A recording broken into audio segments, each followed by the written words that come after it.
Decode the world unfiltered.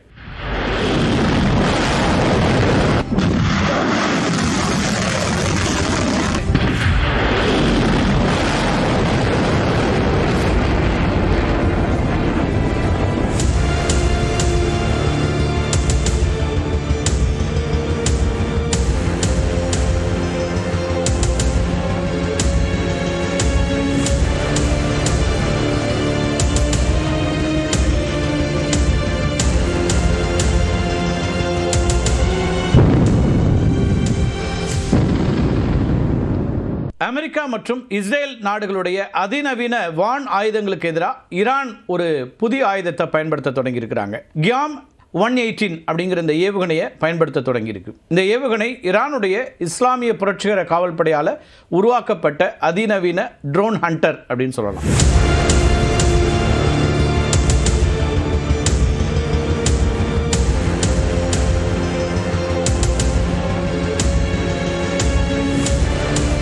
இந்த மிசைல்ஸை Iran, America மற்றும் இஸ்ரேலிய ட்ரோன்களுக்கு எதிராக பயன்படுத்தி பெரும் தாக்கத்தை ஏற்படுத்திட்டு இருக்கு.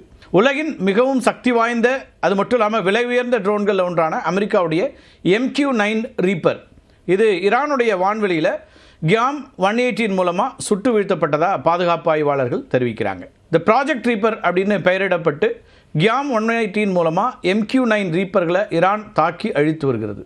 இஸ்ரேலுடைய முக்கியமான உளவு மற்றும் தாக்குதல் ட்ரோனான ஹெர்ம்ஸ் 900 இந்த ஏவுகணை அமைப்பால் சுடப்பட்டதுனால இஸ்ரேலிய விமானப்படை தன்னுடைய ட்ரோன் நடவடிக்கைகளை தற்காலிகமாக குறைத்திருக்கிறாங்க அப்படிங்கிற செய்தியை நம்ம பார்க்குறோம். இந்த கியாம் 118 இருக்கு இல்லையா, இது மற்ற ஏவுகணையிலேருந்து எப்படி மாறுபடுது அப்படின்னு சுருக்கமாக பார்த்துடலாம். குறைந்த செலவு, அதிக சேதம், இதுதான் இதோட அடிப்படை.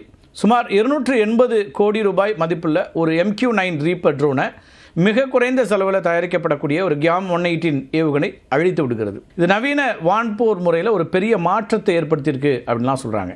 இதுவரைக்கும் அமெரிக்காவுடைய 12 ட்ரோன்கள் சுட்டு வீழ்த்தப்பட்டிருக்கின்றன இந்த கியாம் 118னால.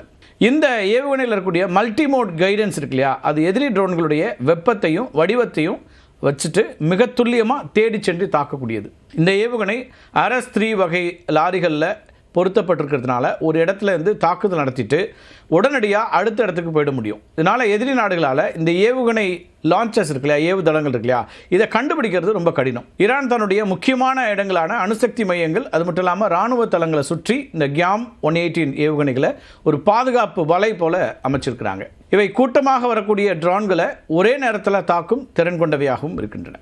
இந்த ஏவுகணை ஈரான் எல்லைக்குள்ள மட்டும் இல்லாமல் ஏமனில் இருக்கக்கூடிய ஹூதி படைகளுக்கும் வழங்கப்பட்டிருப்பதாக செய்திகள் வருகின்றன. இது செங்கடல் பகுதியில் நடக்கக்கூடிய மோதல்களையும் தாக்கத்தை ஏற்படுத்தலாம் அப்படின்னு பார்க்கப்படுது.